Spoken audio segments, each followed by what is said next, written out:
Hey everyone, this is so cool. I love it when you share your locations. It just makes me feel connected to the globe in a really great way. If I don't know yet, I lead MillerKnoll's Global Research and Insights team. We're a group of researchers and insight sharers spread across the world from Dallas to Dubai. It's a wonderful job. And this topic is near and dear to my heart. I've spent almost half my career focused on technology, how it affects work and workplace. I've had to do my best to edit, like Tim Gunn, Project Runway edit, because there's so many things I might like to talk about, but I want to be able to cover off on some core content and then leave time for Q&A. So by all means, comment and leave questions in the chat. Mark is going to be moderating that for us. So what are we trying to do today? Well, I'd like to treat this as a conversation to respond to a request that we have been getting a lot, which is we've adopted a hybrid workplace strategy. Help me figure out how to better support the use of technology to keep us all connected. And so I know it's a presentation, so it's not exactly a conversation, but we will have some time for Q&A. But the reason I want to frame it this way is this will not be the deep dive in every new emerging technology on the horizon for 20 years. Like my goal is not to try to turn you into the next great technology researcher, but in fact to try to be as practical and helpful as possible. I should note that many of our customers are moving towards hybrid. We're going to talk about that in a minute. But we're fairly objective here. I mean, we want to serve you in whatever workplace strategy you adopt. So if it's office first, we're going to help you create the best darn offices you can to compete with others who are supporting different levels of flexibility. If you're remote first, we're going to help you provide amazing work from home experiences. We work with co-working and flex space operators, but for a majority of the organizations in many parts of the world, particularly in the West, they're moving towards hybrid, and we know something about flexible working from our research. So I want this, if you're somebody who's in corporate real estate, facilities, workplace strategy, interior design, commercial real estate, to feel like a practical source of help to point you in a direction with your team to think about how to support technology in new ways. And so we're going to try to keep it as pragmatic as possible. A little bit of background in this space. I mentioned that I have this privilege of leading the Global Research and Insights team. It's one team, but we kind of have two sub functions. One is to go do research, and we're building upon tremendous amount of research from the MillerKnoll brands, like Knoll, like Herman Miller, CBS, Not One, others. But we also have this group of insight sharers. So that's what you're experiencing today. Mark leads the team. Our goal is to try to provide you useful insight. I just want to take a second to give a shout out for Mark. For those of you that are regular attendees to these monthly webinars, you know this, but he leads this team with integrity and authenticity. Our goal is never to try to spin a story to sell you something. It's to provide you the best possible insights from our body of research to help you. And then we trust if we're good partners, maybe you'll buy something from one of our companies later. Just real quick, the tremendous legacy of research here. I know you probably know of MillerKnoll brands as being very design focused, but goodness, what a history of exploration. Florence Knoll on the left, founder of Knoll, created Knoll Planning Unit back in the 40s, really the archetype for what became interior design firms. Part of our research is actually place design research, taking a look at the trends and what does this mean for the planning of space. Robert Probst started Herman Miller's research function back in the 60s, immediately started looking at technology and how it affects different parts of our lives. So building on a legacy there. The picture on the right is just a quick grab from a workshop we had at some point during the pandemic. Our team is super distributed. I have led distributed teams and worked in what we might call a hybrid way for a really long time. So we don't get together as much as we'd like, but we live this stuff. We don't just study it. In terms of technology research, our approach has almost always been to work really closely with amazing technology thinkers, and to bring the best of technology thinking and place design thinking together. The companies on the right are just a small collection of those that we have worked with in recent years. In some cases, really light, like HP's Office of the Future has given us a glimpse in years past into where the roadmap's going. Maybe we'll talk to them a little bit. Others like Autodesk, Microsoft, much deeper engagements. Our closest research partner in terms of flexible working right now is Slack. Slack created a consortium called Futureform. We're a co-founder of it. MillerKnoll, Slack, Boston Consulting Group, and a group called MLT. And we're doing hefty research on future of flexible working. And they're bringing a tech perspective. We're bringing a spatial one. Quick set of images illustrating this history. On the left is an event well known in the tech world known as the mother of all demos. It's where Stanford Research Institute showed the world the first personal computer. The environment for the demo was designed by Herman Miller's research team.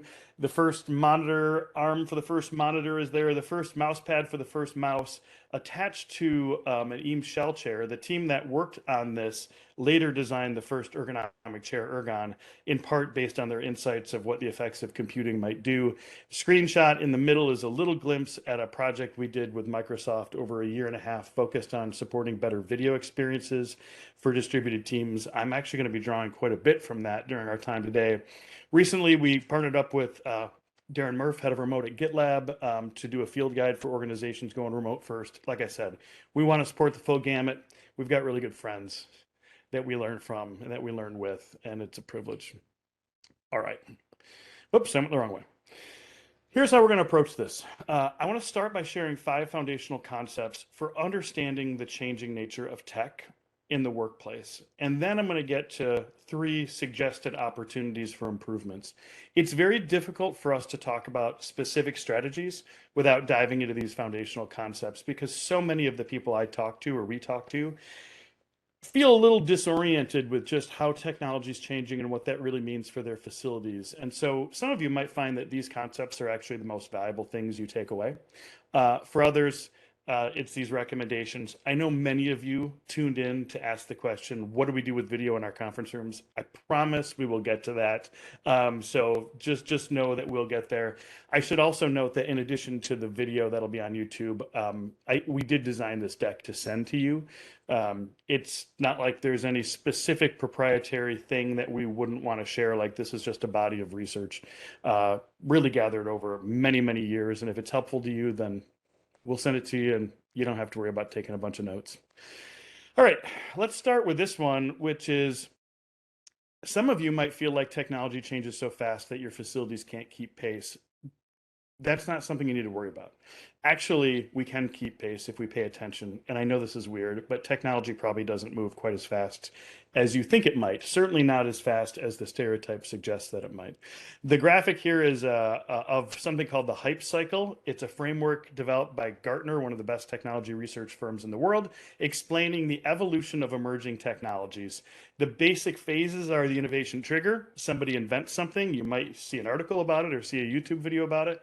People start talking about it. And the next phase is the peak of inflated expectations. This is when everyone's like, that's going to solve all of our problems. I can't wait for that technology to be real. And the next phase is called the trough of disillusionment. I don't know who named this at Gartner. If anybody has any contact there, I would love to meet this person because I think it's hilarious how they approach this. But basically, any technology that gets a lot of attention still has to go through a process of commercialization where it's made to be usable, made to be affordable, made to integrate with the other ecosystems of technology out there. And if it's successful, it'll go through the slope of enlightenment and the plateau of productivity. And this cycle can take like 15 years, in some cases, even longer. There's an old quote in Silicon Valley that an overnight success in Silicon Valley takes 20 years. The trouble for all of us is that a lot of people in the world of facilities, real estate, interior design don't know where to look or don't pay attention. Now, we can help with that. Like this is something we keep pace with. And in fact, there have been times in the past where we've plotted things specifically on this relative to workplace. I can tell you that there were literally years of my career when I was leading tech research, specifically at Herman Miller. And by the way, that's what I came to Miller to do in 2012. We used to have a sub team solely focused on technology research. Now it's a part of all of what we do. Years where people would tell me, if you're not embedding inductive wireless charging in your work surfaces, you're going to miss it all. And it never felt quite right. Like there was some competing standards, there was like a bunch of energy loss, 10% loss, and we kept saying, why doesn't somebody just make a wireless charger that sits on the work surface? So after years of people telling me I was a Luddite and crazy for not doing this, we found that wireless power just didn't really actually take off in the way that people thought it would when it was on the peak of inflated expectations. So um, one of the takeaways for you is if someone's coming to you and saying, everyone's talking about this, we have to move on it, think twice. There's a lot of people that have made some major investments when a technology is towards the top of the peak, only to find that it's disappointing later. In the interest of transparency, our companies have occasionally done this from a product development standpoint. As an example, Herman Miller released the first LED task light in the world, but before the LEDs were really, really mature enough to be swapped out and used the way they should be. So we ended up having to call that product, but it's all a matter of keeping pace with this, okay? Uh, Also, be wary of anything that everybody says is going to change our world, but in your gut, you feel like, I don't really see people doing this. There have been a lot of technologies that are, including really amazing technologies, segways, or 3D TVs, or I could just keep going on and on, that just never caught on, Google Glass. And so it's wise to keep an eye on things, but to make investments in supporting technologies when it feels like they're really at prime time. Okay, I probably spent too long on that one. Next, before we were talking hybrid, we were talking or should have been talking distributed. So this is actually the bigger force underway, which is for 20 or 30 years, our technology tethered us to very specific places. Our desktop computers tethered us to our desk. Video conferencing systems of old tethered us to specific rooms. And then mobile technology and Wi-Fi in the cloud set us all free. And people started spreading out doing their work. That's what distributed working is.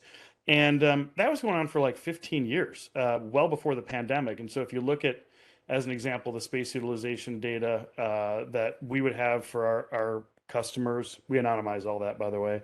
Like we saw decreasing desk utilization year over year in many parts of the world for like a decade, not because desks aren't important, but because the work was spreading out. And so some of the principles we're drawing upon today really relate more to just distributed teams. You know, any company that's had multiple offices has had to deal with distributed work, even decades ago.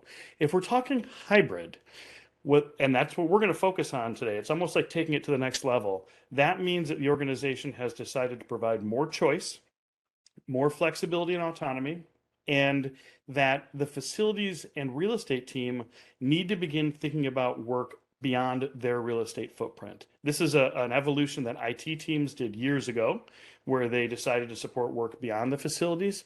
If we're talking hybrid, we should just recognize that the employees are spending 40, 60% of their time at home or elsewhere, and it long term will make sense for corporate real estate and workplace teams to make sure they're well supported. So we're going to be treating this as though it's hybrid. But again, we're not advocating for one approach or another, but this is where we're taking it.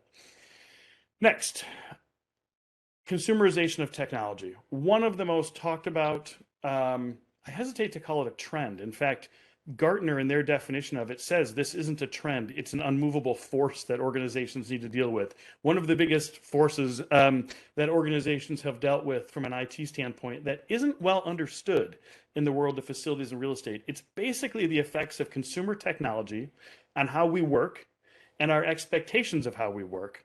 And it has completely changed the technology landscape in the last 15 years, but in particular the last 10 years. The advent of the iPad in 2010 was a big accelerant of this, but really it had to do with consumer technologies being much more intuitive and simple and people gravitating towards them.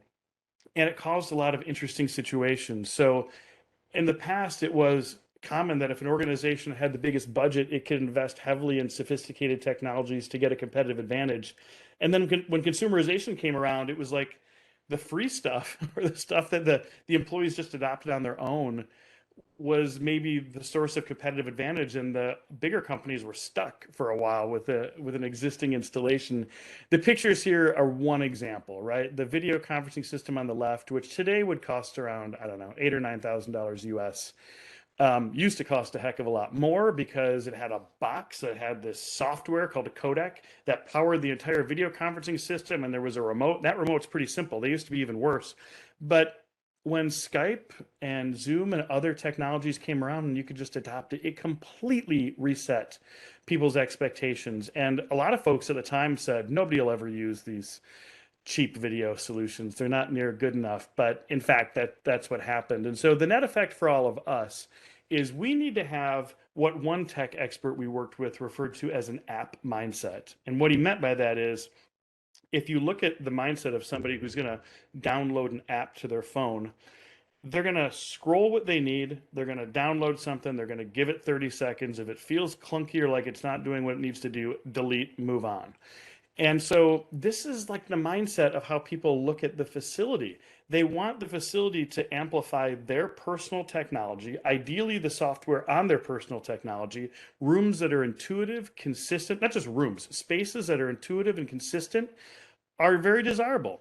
If it's slick, if it's complicated, if that remote control requires some deciphering, if there's some big screen on the wall with software nobody's ever used, expect them to move on immediately. Consumerization's had a massive effect on the AV industry, an industry that thrived on complexity.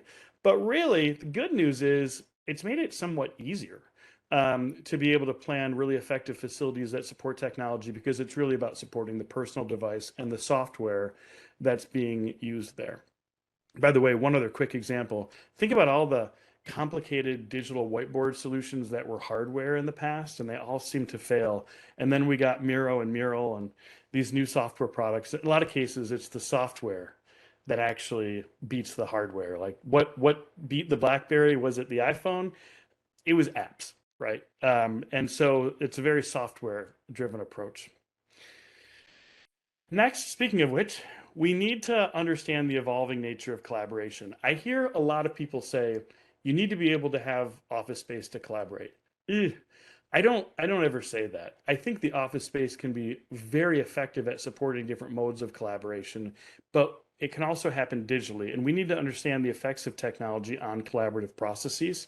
If you think people in a conference room, when someone says collaboration, just know that's less pronounced in these new collaborative processes than it once was. Because collaboration can have a couple dimensions.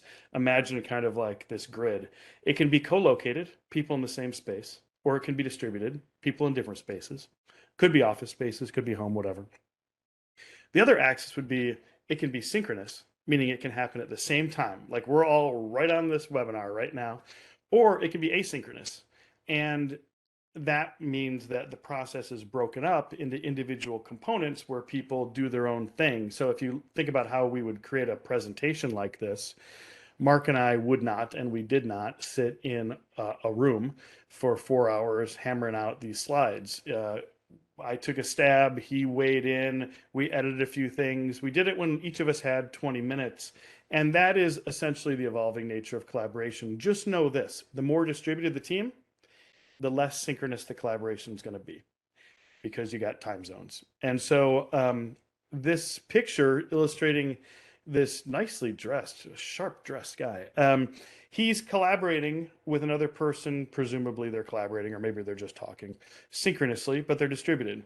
But if they decide that they're going to go create the next great financial model and he dives into a spreadsheet for the next 2 hours, he's still collaborating, but he's doing it asynchronously. And so we need to think about offices and workplaces in general that support collaboration along a broader spectrum of activity. And we're going to get into that here momentarily. Finally, don't worry, physical spaces still matter. I hear this a lot, including from some of our tech partners, that in the new world of digital workplace, the office is irrelevant, or in the world of a digital headquarters, you don't need a physical headquarters. No, I don't buy it for a second. The evidence doesn't support it. Here's what's happening. There is a digitization of our work. In fact, I mentioned Darren Murph from GitLab, one of the most cited experts on remote work in the world. He often talks about remote not as a location, but as the untethering of work through it becoming more digital. I just saw the question about the metaverse. Don't worry, I'm going to get there, brother. I really will get there. But The other thing that's happened is there's been a dematerialization of some of the things in our environments, like maybe you once had a Rolodex or a physical calendar or a desk phone, and those have all become apps. That's all true. We are physical beings. And so we're always going to be using these tools and accessing the software somewhere. And this is where the physical spaces really matter. This could be individually, it could be in groups. It might be times where we want to put the technology aside altogether. We have spaces like this in MillerKnoll facilities that are, some that are very tuned to supporting technology well, others where it's about putting the technology away. But the key is we need to collectively design spaces that are informed by how people use technology in this new era. And if we do that, the spaces will be great. If we assume that people are still doing a lot of work in a physical way that has been digitized, then the spaces start to take on some challenging attributes. So, as an example, don't be surprised if a lot of people don't want some of their digital transformation policies that have or strategies that have accelerated in recent years to recede. So if you're using Miro as a digital whiteboard, it might be more important to place a really large display where people can see content in a digital whiteboard in a room instead of physical whiteboards, because we want that content to be accessible to everyone. Does that mean the physical space doesn't matter? Heck no. It just means it needs to be informed by the increasing digitization of work. We do a little time check. 24 minutes. I'm doing okay. All right. Let's move on to the three strategies, and then I'm going to leave time for Q&A. Three opportunities. Good places to start to improve hybrid connectivity. Actually, I should go back because I put in this slide and I forgot it, the ways we're going to approach this. Let's first talk about individuals and supporting their devices and the software that's on them. Then let's talk about groups and their connection to one another. And then finally, let's talk about communities living within buildings and how the buildings themselves can support people. So back to the other slide. Let's start with what is going to seem very basic, but it's often overlooked, which is if you're supporting a hybrid workplace strategy, it might be that people only toggle between an assigned desk at work or in the office and assigned desk at home or their own desk at home. Chances are, though, they're using a lot of different spaces within your corporate offices, particularly if you've embraced an agile or activity-based work or neighborhood-based planning approach, but also elsewhere. And so the first step in all of this, recognizing the importance of the personal device, consumer experiences, the software that lives on our devices, is to simply take a look at your spaces and begin to ask the question, do all of our spaces where we're enabling people to have choice support mobile technology well? And that at the very least means they're going to need access to power, they're going to need Wi-Fi, and they're going to need services or ergonomic support that's consistent with the intended activity or duration. So, would we love it if you bought Knoll regeneration chairs for every table in your cafeteria? Probably, but let's face it, they're not going to be sitting for really long periods of time. So having a really advanced ergonomic chair in that situation probably doesn't make sense. So this is like the new lens, particularly for those of you with a workplace strategy hat. Let's look across the floor plan. Let's just say, how are people doing in terms of the support of mobile tech in each of these environments? Consider places that can really support long duration, ergonomically comfortable, focused work. Why? Because you're going to cover off on their need for asynchronous collaborative spots. Of the 27,000 users of Herman Miller's work from home tool globally, number one complaint is still they can't do focused concentrative work or focused productive work. I think we phrased it at home. Not that people can't be productive, but hey, distractions occur. And if it's one of those days where you need 3 hours to finish up this presentation to the boss, knowing that there's a place in the office, or that my home is equipped in a way that really allows me to do this long duration work with my device is really, really important. And I hate to say it, but most benching environments do not do a good job of this. They might have a good ergonomic chair, but they're just the scale of them and the distractions are not great. So, do you have a place? Shared spaces, accessible spaces where people can do really focused heads down work. Then look beyond workstations. I mean, it could be big team project rooms. We're seeing a tremendous demand now for big project rooms, but it also could be really small spaces. If you have lounge spaces, It's basic, I know, but let's make sure those lounge chairs are in a place with good Wi-Fi, they're near a power source, and they have a surface to do this. The best airport lounges have figured this out, so we should be able to figure this out in our offices, right? If there's interstitial spaces in between spaces where you can put a little table or a little booth, for someone to just stop and do a little bit of work, you're just giving them more choice and using your space more effectively. At home, as I mentioned, we need to be purposeful about helping employees to do their work well at home. And this can include a lot of different things. It could be the actual chair and desk setup. It could be the use of better technology support. I'm using, if you look at the little screen, I'm using a boom mic that probably just adjusted the volume. The number of people that have fallen into what are sometimes called prosumers, where their audio setup, their video setup, their lighting at home almost feels like a studio, is just on the rise. That's not a bad thing. And so we need to think about how all of this can be powered by people's personal devices effectively in the home and beyond. And I really encourage you, as a corporate facilities, real estate, workplace team, to think about this as part of your remit. Outdoors, I'm working from home today, but I spent all day yesterday at Design Yard, a key facility for us at MillerKnoll here in West Michigan. I spent at least 2 to 3 hours working with a laptop outdoors. It was glorious. Again, intended duration, so it could be different. The picture on the left, something simple, just a nice table to be able to browse a little bit. Glare protection, some sort of umbrella or overhang. Just take a look. If you're investing in outdoor spaces, which a lot of people are, is it a place where you can use mobile technologies? Finally, if you feel like the number of places your people might go are so unpredictable, think about arming them with really good ergonomic tools on the go that they carry with them, because you're just communicating to them, hey, the support of your personal technology is a priority for our team, and whether or not that means improving our spaces or improving the tools that you carry, it's just a chance to recognize that these tools, what's in our backpacks, our pockets, our purses, in this era of technology and in a hybrid work environment, that is the source of technological power that we need to support. So basic, but often overlooked. Now, let's get on to what many of you probably tuned in to talk about, which is creating effective environments for video. Good news is that the principles for creating great video spaces have been around for a really long time. They were just very narrowly applied to very specific types of rooms. And now our goal for hybrid workplace strategies is to take those same sort of filters, and maybe they're new to you, we're going to unpack them here, and apply them to a whole bunch of places. Lounge spaces in enclosed rooms, big project rooms, home spaces, to make sure that video is effectively supported. Let's be honest, 10-person conference rooms are probably, of all the different space types, going to be used less.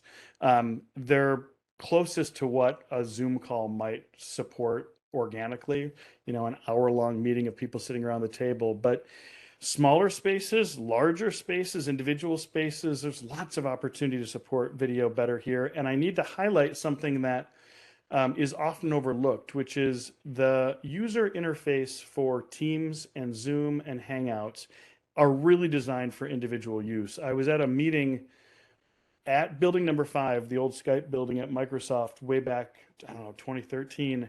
And there was like 20 or 25 people on this call, but only 3 or 4 of them were in the room. And I turned to the head of user experience and said, "Where is everyone?" And he said, "They're all at their desks." And I said, "They're not at home? They're here in the building? Why didn't they come to the room?"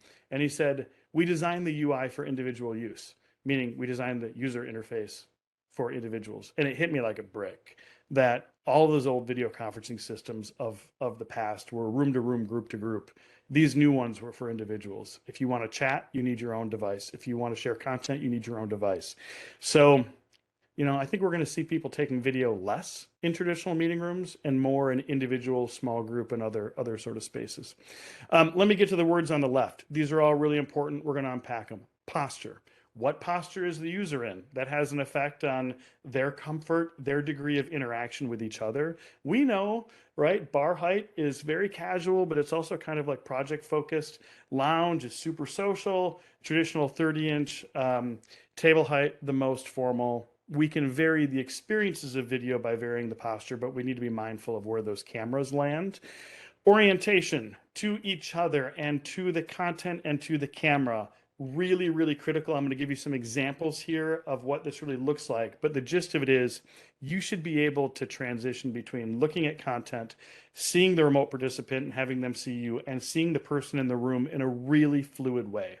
If the room design locks you into one or the other, it's a problem. Sightlines. Sightlines are what the camera can see. We should always ask, what's the view of the camera? Is it a 70-degree field of view? Is it like this Logitech camera in the picture, which is 120 degrees? That allows you to figure out what the room should be. If you don't know the sight lines of the camera, there's no way of guaranteeing that the remote participants actually have a view to what you hope they have that they can see. Gaze angle. This refers to the geometry of whether or not the camera and the user are far enough apart to make it feel like they're making eye contact with you. So if you transition off the slide to look at me for a second, I know I'm really small here, but if I'm really close to this camera and looking down, that does not look like eye contact. If I go back and I look at the content, it probably feels like I'm making more eye contact. You probably noticed that when I changed that geometry, it also affected the microphone. So gaze angle is just a way of saying we need to dust off our old geometry lessons and remember that you can't get people too close to a camera, but you can't get people too far away from the microphone. There's a recipe there. Lighting, really key. We all want to look good. Acoustics, critical, often overlooked. Video in the open plan without some sort of audio technology, personal audio technology is really tough. Let me give you some examples because you probably want to dive into this in more detail. I should note, by the way, that I pulled these pictures from websites promoting video conferencing. I really tried hard to make sure that, that these weren't pulled from other furniture companies or that they weren't highlighting anybody's furniture. These were all pictures promoting video conferencing spaces. And I don't want to say they're comical, but it's just so illustrative of how people look at the technology. So let's start with orientation to each other and the content. The picture on the left is what I call the bowling alley, right? It's a long, skinny table. The chairs are pointed at each other. And in order to see somebody that's talking, or in this case, 30 people that are talking, and the content, check out that posture. Chris, I think you just made a comment. Like, this is either a chiropractor or a physiotherapist's dream or nightmare. That someone staged that picture and said, that looks great. That's a great video conferencing experience. Clearly somebody who cared a heck of a lot more about the technology than the ergonomic well-being or even just social connectivity of those people. The camera, there's no way that the camera can see the woman in yellow or the dude in blue. It's just, this is a really common mistake. It's just not a great setup.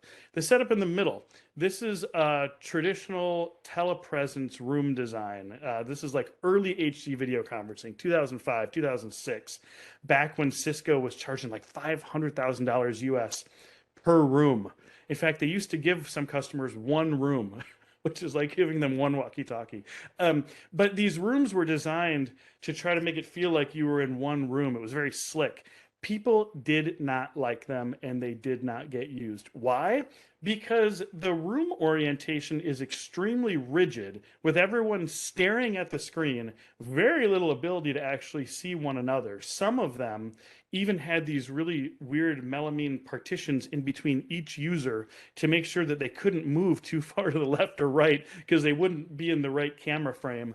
I'm shocked that I still see iterations of this sort of room design, including at NeoCon in Chicago this year. The world moved away from this sort of room design really quickly because it just isn't a natural, comfortable social experience for those in either room. The one on the right, oh my goodness. Like in this case, we've got all the issues of the first picture, but we've got the added condition of massive screens next to each other, which means that in order to see the content, someone not only has to turn, they have to probably pull away from the table far enough to be able to see it. You can see the width of the screen actually greatly exceeds the width of the table and chairs. And so it also creates issues with where the camera might go, because the camera might be in between the screens, but it might be over the person's face. And if you're looking at content, again, if you look at me, it's going to feel like this is the experience where I'm looking over your shoulder. I'm going to give you some tips on how to avoid all this. I'm not slamming anybody. If you have some rooms that feel just like this, you're not alone. I will tell you that we also make mistakes, even in some of our environments with all that we've learned. But it's the sort of thing we can do a gut check on now. Let's now move from orientation to sightlines, and what's in the camera view. The image on the left, boy, there's a lot going on here. The only thing that that camera could see that's a Polycom Eagle Eye camera would be somebody sitting at the very, very end of that peninsula table, and it would mostly see their scalp. So those chairs are not in frame. And it's very unrealistic that you would also use a camera like that out in the open.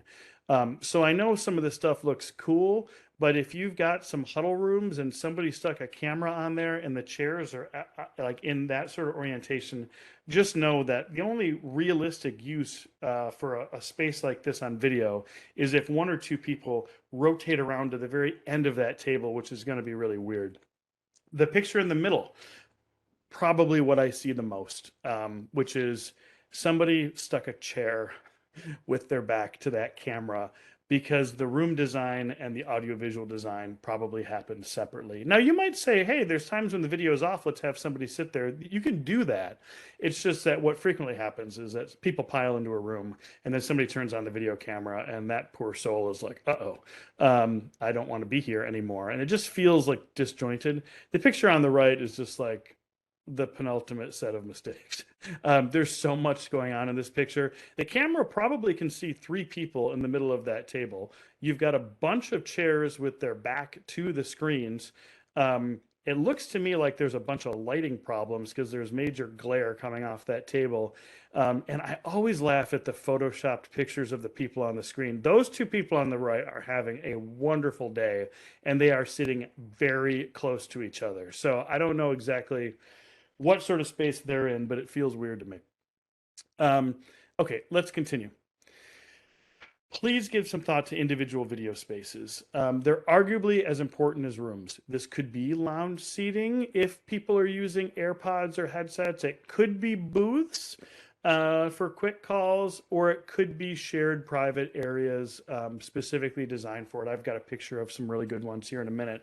But I got to tell you, if I were head of workplace for a company, I'd be looking around right now trying to figure out how to help support more individual video calls. By the way, it can also happen at the workstation. You want to take those work surfaces and rotate them 90 degrees off a spine and put a screen at the front of each person's desk so it acts as a backdrop for the person that's on video. That can work too, as long as you've got good headsets to take video in the open. Look at this eye chart. We put all of these words on one slide because we thought it might be one of the slides that you might want to hang on to. These are some good design practices all in one slide to try to aggregate best practices. Have some degree of opacity behind the user. Don't point cameras towards glass or an open space.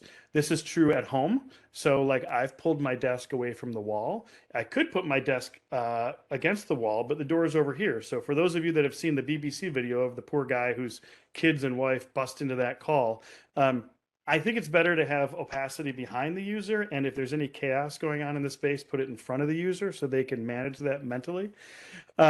Consider trapezoidal, teardrop, or guitar pick style tables. They do a really nice job of allowing people to see each other without doing that bob and weave, but still be viewed clearly by the remote participants.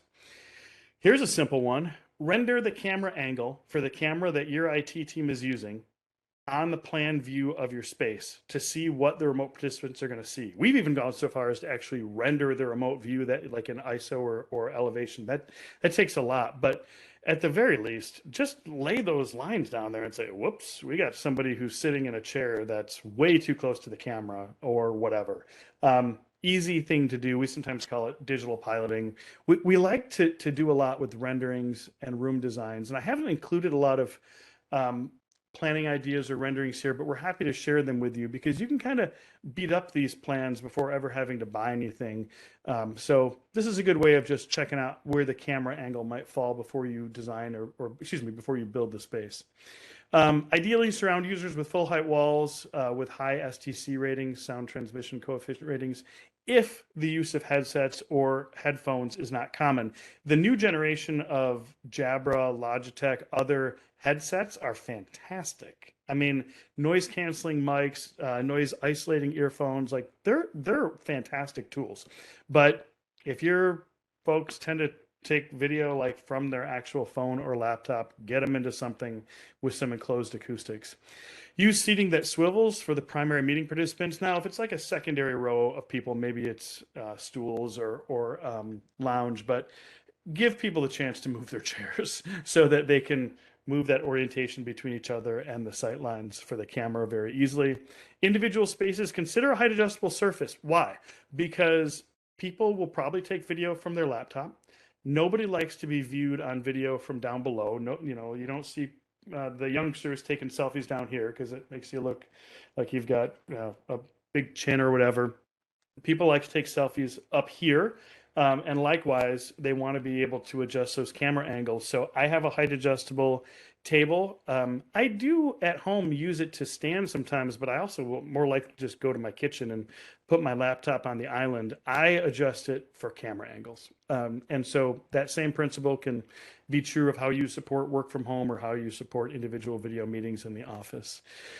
Consider modesty panels or other solutions if you're going to do lounge environments, okay? Or if you're going to do bar height or counter height. We just need to be cognizant of people wearing dresses, skirts, whatever. We don't want the camera to see too much. Consider using chairs and stools without backs if you're going to put some seating at the head of the room. This is what we do. Like we actually do put some chairs in front of the camera, but they're usually stools without a back, and it just indicates to the user like, oh, okay, like there's a sight line here, and if their video's off, it provides a fine solution. But if the video's on, then it's clear not to use them. Avoid high glare tables and walls. If you're getting ready to standardize all your huddle spaces with like a shiny black laminate or white laminate, for heaven's sakes, like mock it up. And for whatever reason, mock-ups often like don't include the technology. So mock it up and turn the tech on and see if those glare spots are problematic for the end user. Generally, we like to avoid really high glare surfaces. And lighting. Lighting ideally should be in front of the user. Try to not point cameras at windows or lighting behind someone. Ideally, indirect lighting, if you can afford it for your spaces, is really helpful because that light spread is so nice.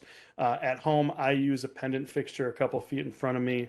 Makes a huge difference. It doesn't give me the glare of a light ring. So these are all just good principles. And the next time you go to create a space, haul it out, do a gut check and say, is there anything here that feels like maybe we're off? Okay, couple of examples of non-traditional meeting rooms that could be very good for video. The room on the left, more of a project room, gives the people the chance to transition between the walls and the surface of the table. In this case, it would be a situation where the remote participants are probably not seeing what's being written on the whiteboard. A pan, tilt, zoom camera would be better if that was the case. On the right, I love these sort of spaces. Like they're just so inviting for really great video experiences. And if you want to throw a little bit more kind of ergonomic chair in there, you've got a great space for asynchronous collaboration as well, don't you? Okay, I'm running short on time, and this is one where I really did have to edit, but consider starting or accelerating your smart building program. Now we're at a building level, and the idea here is that prop tech, property related technology, or the subset of it, CRE tech, can help you create smarter buildings. What's the value? Sometimes it's saving costs or being more energy efficient, but here's the bigger picture. Your corporate spaces are part of a series of options for people, and technology actually has the means to allow you to make them better experiences and better able to compete in the world of workplaces. You can think of yourselves as product owners of the space. The technology enables you to understand your customer, the demand patterns, and whether or not you're satisfying demands in new ways. space utilization. There's probably an overemphasis right now on occupancy rates. Those organizations that are like, we want to get to 70% occupancy probably don't realize that their pre-pandemic space utilization was far less. But it is good. It's useful. Herman Miller has an actual product in some parts of the world. It just helps you ask better questions. Having said that, I always caution people, don't take the utilization too far. You should not assume that a space that's used 48% of the time is more valuable to the users than one that's used 24% of the time. Ask, what spaces are of most value to you? It might be that there's some sort of spaces like one-on-one meetings for managers and employees that don't get used all day long, but if you took them away, they would feel like, that was my only really good space to meet one-on-one with my employees. Now I got to go back to video. So sentiment's really important. Booking and reservation. I actually left the furniture industry for a while, went to a booking and reservation company that we sold to WeWork, and I spent some time as head of technology evangelism. How's that for a title at WeWork? But booking and reservation tools, will they immediately change your office occupancy rates? No. Will they give you a better sightline into what people want and what they're using? Yes. And when you start combining these things, you get some really interesting metrics. So like through our Future Forum research, I have the data of 10,000 people last quarter of what they want from the office, mostly places for socialization, camaraderie, team building. I also have the anonymized data from our utilization platform of what people are using, mostly desks. That seemed weird. What's the disconnect? We went and did some additional digging. Basically, people are stuck on video meetings all day long, which, by the way, is really hampering return to office. But that's a whole nother topic we can get into if you'd like. But the point is, the data helps you ask better questions. Energy management and thermal comfort. We learned during the pandemic, didn't we, that COVID was spread not through shared surfaces, but shared air. So energy management isn't just about creating affordable means of keeping the space cool or warm. It's about good air filtration, good air exchange, visitor management, giving you sightline into all the users of your space that you didn't even know existed. And then the broader range of what are known as tenant experience apps, which could be just a way for you to communicate with your users in new ways, but also let them know what cool, grilling out in the cafeteria we've got on Thursday and the Pilates class on Tuesday. Just a way of keeping in touch. I know that was really fast. This, as well as everything I've mentioned, ideally is done in partnership between facilities and real estate and IT. Explore together, pilot together. It's so rare for us to see somebody piloting a new workspace approach with new technology, but doing it together makes a ton of sense. Understand security limitations. This is definitely true of any smart building technology. And view yourself as becoming someone who is on the journey towards making better data-driven decisions. Now, you'll see later that we put together a few references to other resources. One of the resources is a piece I wrote for CIO Review telling CIOs, you need to make sure prop tech and CRE tech is part of your chart of work because you need to go support your real estate people. So that link is there. But there's also an interview with Dr. Andrea Chagou, head of Real Estate Innovation Lab at MIT, who's brilliant, by the way. She was on our podcast Looking Forward and speaks to how people in facilities and real estate roles need to kind of envision themselves becoming better data scientists. That's a heavy term. That's why I use the term more adept at data-driven decision-making. But that is a journey that we're on. And some technologies like digital twins, which is like the digital model of your building that can live over time, are farther along that hype cycle than people might realize. So a great thing to be exploring with your IT counterparts, just as an ongoing, series of meetings that you have. Don't start this process when somebody signs the document for like your next huge capital expenditure headquarters product. Like ideally, these conversations are happening outside of massive project demands. Okay, closing. A few further considerations. I knew somebody would want me to talk about the metaverse. We're going to have a full episode of Looking Forward, our Future of Work podcast dedicated to this. I'm not going to get deeply into it, but I'll just tell you that the metaverse or metaverses and the definition of what that really means as virtual places for interaction is expanding. Will we play in the metaverse? Yeah, I think the best example of metaverse now is probably Roblox. You know, if you got a 12-year-old, I do, chances are they're active in Minecraft or Roblox. If I went and asked my son, "Hey, are you in the metaverse today?" He'd look at me like I was nuts and say, "No, I'm in Roblox." But is it a place for gamers? Yes. Is it a place to be entertained, listen to concerts, whatever? Probably. Shop, maybe. Work, really to be determined. One of the links I am providing is a link to InDesign magazine, Mark Elchingham's journal, where he dove into this. And like I said, we're going to dive into it further. If someone wanted you to support meetings in the metaverse today, it would probably look a lot like what's on the right, which is Meta's Horizon Worlds, where in theory you can go have a meeting as long as you would enjoy your avatar interacting with my avatar. Legs optional in this picture. And yeah, somebody just made a remark about Second Life. It really is. It's Second Life was really pre-metaverse. So here's the gist. I don't believe, my opinion, that most facilities, real estate, interior designers need to be making decisions based on their facilities, based on a hypothesis that we're going to be working in the metaverse anytime soon. So let's keep an eye on it. But I wouldn't put a huge amount of your chart to work on there just yet. Okay. Some additional resources from CBS, Ergonomic Work from Home Tools from Knoll, great webinar with an AI expert on thinking about our spaces, some resources from Herm Miller, and more recently, some resources from MillerKnoll. And we'll send those to you. So I talked too long.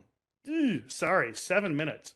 Mark, how do you feel about picking whatever question was asked the most and focusing on it? But I'll also, this might be crazy, but I'll also offer up Ryan_Anderson at hermiller.com if you have a specific question that you want us to dive into. One of us will get to it. You're welcome to send it to me that way. Yeah, great insights, and thank you very much for that. And yeah, quite a few questions, lots of conversation and observations. The guitar pick table seemed to have some great votes, and I was going to get out my guitar pick so I could show someone.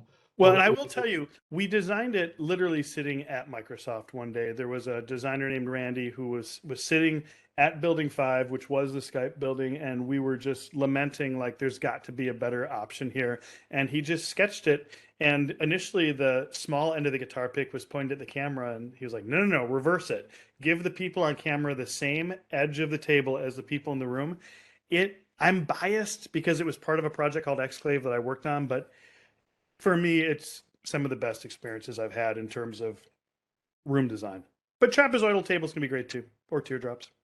Okay, someone's asking, Natasha's asking, how would you advise a client that's looking for a digital experience, a complete digital experience, but whilst in the office, like apps ordering from the cafeteria? Is that something that we've considered, not just apps before you get in the office? Yeah, I mean, those really are where tenant experience apps are going. I would, you know what I would do?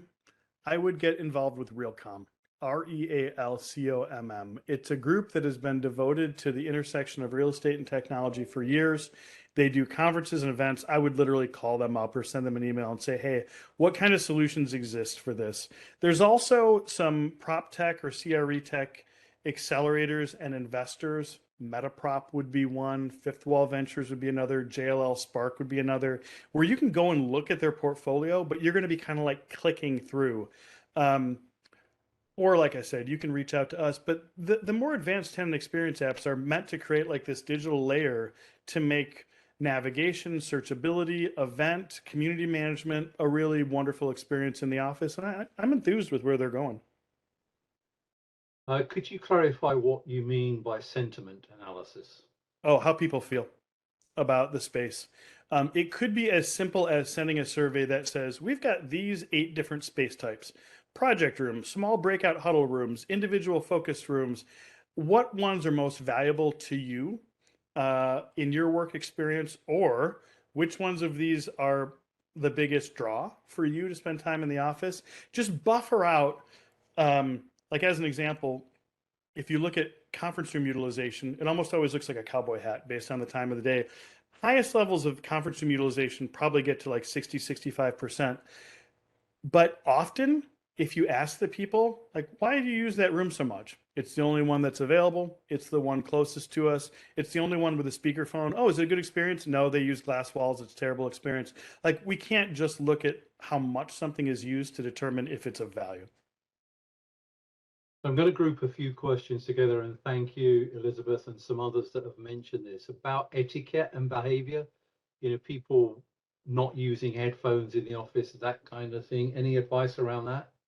Well, for those that want to pilot some sort of community management or other sort of experience, you can handle it that way. So there's actually somebody in the space who might, if they've got a high emotional IQ, be able to guide some of these behaviors and correct some of these behaviors.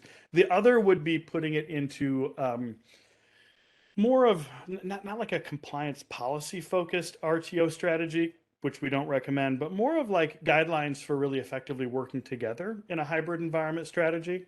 By the way, we have quite a few resources at futureforum.com on team level agreements and other ways of working effectively within a hybrid environment. But yeah, highlight some of those things and just say, hey, we know we're going to be on video more. We know many of you are going to choose to take video calls individually. Do us a favor. Make sure you're not disturbing others. If you're, if you're standing behind somebody that's on a video call, be respectful of their personal space, that kind of stuff. Thank you. I just want to highlight a couple of observations because our time's up, but there are still cultures and jobs that are desk bound. And Oh yeah. it was quoted that probably 60% of jobs still have to be done at desk. So don't forget those as well. So thank you, Neil, for that. So I'm just going to add on to that. Actually, the number of desk-based versus non-desk workers, like operations, et cetera, is actually very small globally. But if we're talking about those that were traditionally in the office, you're right. Which is one of the reasons why, even if your company never thinks about hybrid, you're office first, you want great offices, let's shift the focus to how do we support distributed experiences within your spaces? Because that'll always be the case as long as you've got multiple offices. I have put Ryan's email address as well in the chat box. We'd love to carry on, but I'm very aware of time. But I'm going to add something about a conversation I had with Neil Usher, who I've seen has been on and making lots of comments. Hey, Neil. The office was noisier 20 years ago. I thought that was really interesting. It reminded me that actually we don't have phones ringing loudly and everyone at every desk talking on a phone. So it's a different kind of noise. And often it's probably because it's got quieter that the noise is now louder when we hear it. So we kind of go back to those rooms, of 20, 30 years ago. They were loud. They were, and let's remember just how powerful sound masking technology is. I mean, great sound masking can help deal with these variabilities, but you're right. I remember the days of wireless phones where people could only walk like maybe 3 or 4 meters from their desk. So then you had everybody talking on the phone, but they were like pacing in front of their desks. That was madness. Absolutely. So thank you everyone for joining us. And Ryan, thank you for a great session. As you leave today, you will be taken to a SurveyMonkey website where you can score Ryan out of 5. So I just want to compare his scores to mine this morning, see if I've still got a job. But thank you everyone for joining us. Really appreciate it. Also, do check out, we've got some upcoming events which you can sign up to, and that link has just gone in the chat box as well. Looking forward to a great session with Jennifer, who's going to be talking about change management. Sally, who's going to be talking about neurodiversity in workplace. Pauline, who's going to be looking at the issue of co-working. And Mr. Usher is going to be joining us in December in a session yet to be announced. So thank you everyone for joining us. Thank you, Ryan, for a great session. Your applause comes in the form of the chat box. So have a look at that. And thank you everyone for your time today. Thank you.